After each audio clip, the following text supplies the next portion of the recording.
Hey, this is John. I just wanted to do a quick review on Shape Up. Now, the difference between me and a lot of the reviewers you're seeing on YouTube right now, I didn't get paid to play this game, and I honestly haven't put a ton of time in it. So if you'll excuse me a little bit, it's a little bit rough, and just like this YouTube video, it's kind of unrehearsed.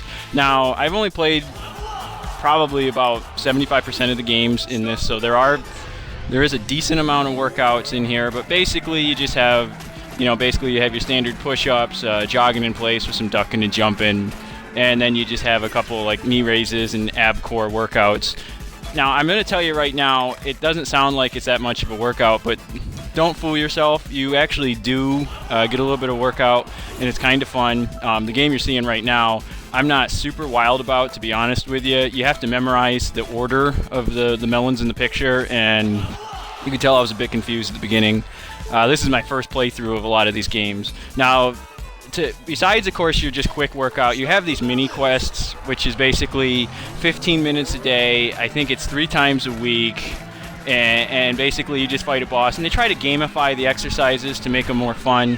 I kind of equate it to like Kinect Sports, or a game that came out on the Xbox 360, Kung Fu High Impact. It actually uses that same idea where it grabs, it uses the skeletal tracking to track you through the Kinect, but it grabs your picture, kind of like in Kung Fu High Impact. And to be honest with you, it works pretty well. Obviously, the more lighting you have, the better it looks. And it does, like any other Kinect game, if you have pets or kids or whatever, it's going to pick those up in the background. So it's kind of silly. But it doesn't seem to impact the tracking, and that's the most important thing.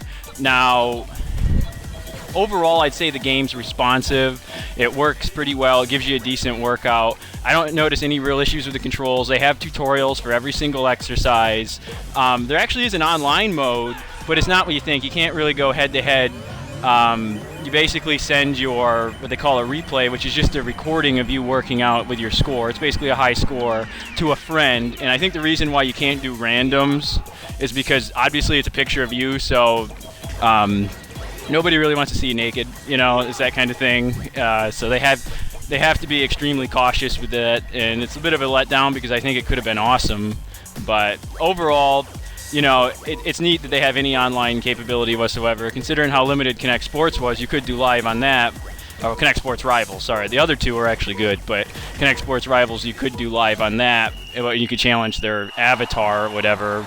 At least this is about even with that, and it's an exercise game, so realistically, I guess it's okay. The modes are kind of skimpy. Like I said, there's probably about maybe 20 activities in all, and then you have, like you said, they video gamify a lot of things. So I mean, that's kind of fun, and you can find the sponsored videos if you want out there. I'm not sponsored by Ubisoft. I spent $60 on the game. Is it worth $60? No, it really should have been probably a $30 downloadable game. It's available on retail and, of course, Xbox Live.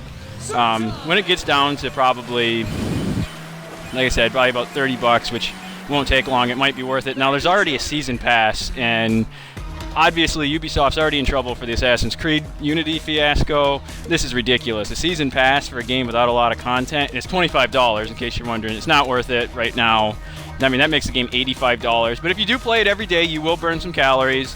You'll have a lot of fun. It's a decent Kinect game, and honestly, there aren't a lot of Kinect games out there, so beggars can't be choosers, to be honest with you. I don't have a lot of rhythm either. Some of the games require a little bit of rhythm steps, and obviously, as you saw, memorization. I've always been pretty lousy at those kind of games, but again, it's not a bad Kinect game. It's disappointing that Ubisoft had to pay some YouTubers. That's garbage. It's not that good of a game. It's not worth $60, but it is a decent Kinect game. If you're looking for a Kinect game, pick it up. There's some fun activities in here. I included a few that not many YouTubers I saw had the activities of, but they really do a good job at gamifying the activities, so you really do have fun.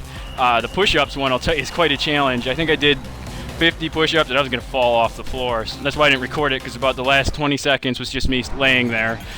So it's a pretty good workout. If you're in good shape, I don't think you'll get much out of it, but otherwise, pick it up. It's worth $30, $40 maybe at the most in the bargain.